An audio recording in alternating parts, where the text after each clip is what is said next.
A man who has saved thousands of lives and put countless criminals in jail fighting animal cruelty is now in the fight of his life. The Pennsylvania SPCA's Humane Law Enforcement Director, George Bengal, is battling a rare form of the cancer, mesothelioma. Tonight, a look at all that he's accomplished and his greatest wish.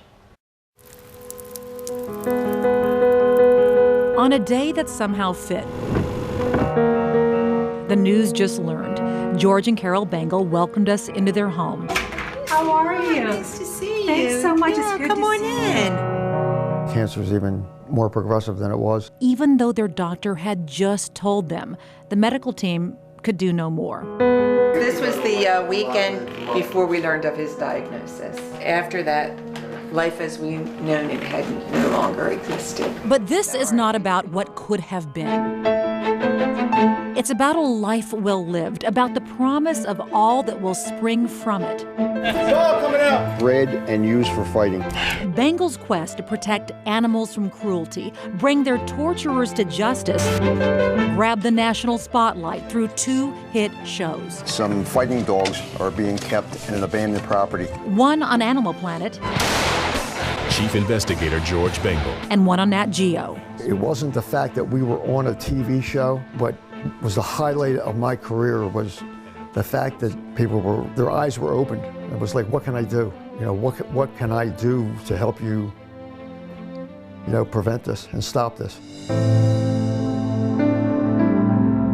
Awareness, the first step toward change. The bedroom is totally empty. There's no furniture or anything in there, but it was used as a ring. There's blood all over the walls. Bengal and his humane law enforcement team's battle against the scourge of dogfighting in the Philadelphia area thrust the barbaric blood sport onto the international stage. Some of these fights that went off, especially during that Nat Geo series, were animals that were actually, one was from overseas, where the fight was set up and they actually flew the animal here. That's $1 million fight. Some were chained to radiators on short, heavy chains. Right in South Philly.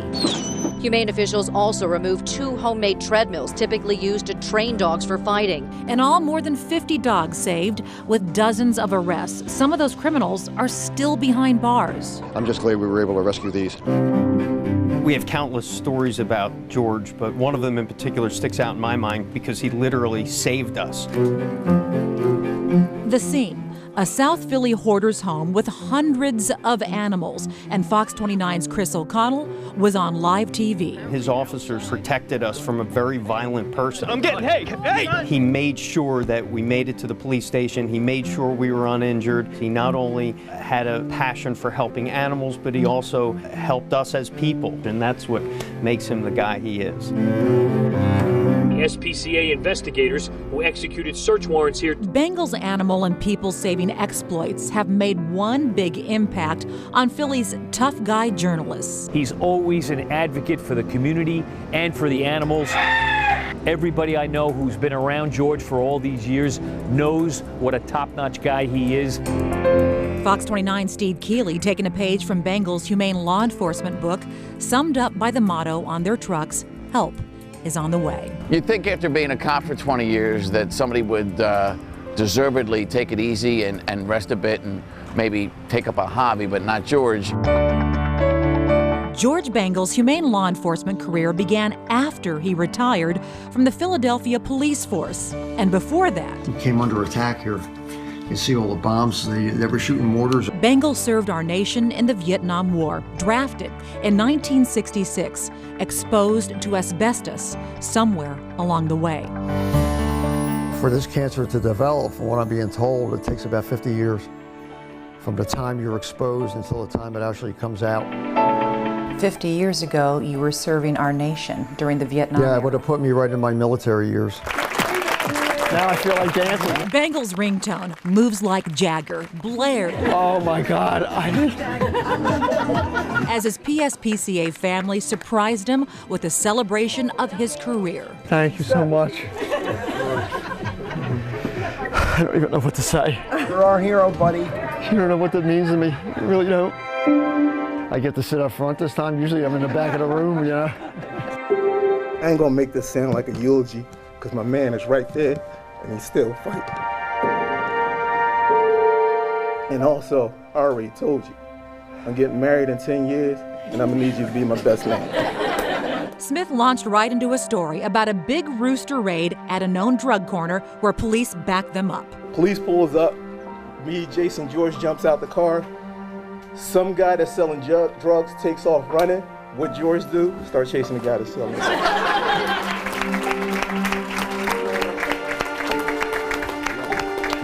Bengal's right there in the trenches with his officers.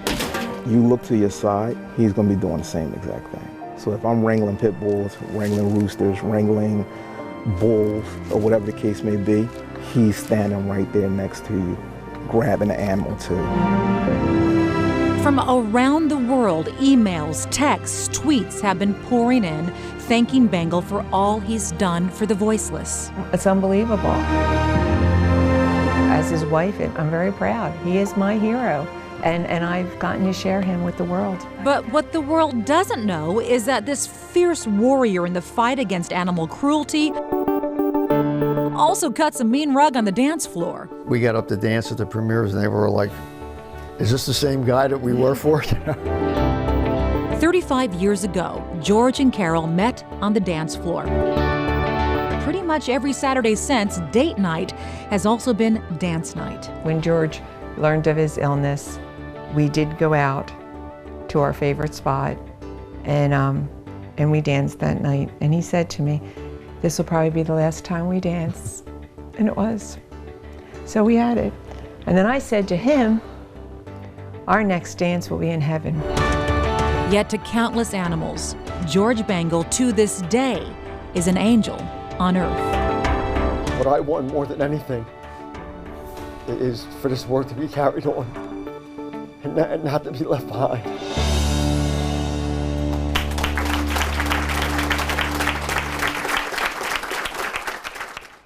The Pennsylvania SPCA has just established the George Bengal Fund to prevent animal cruelty. Donations are vital. His 10 officers respond to calls in 22 Pennsylvania counties, yet they get no public funding. Head to fox29.com for a link on how you can help.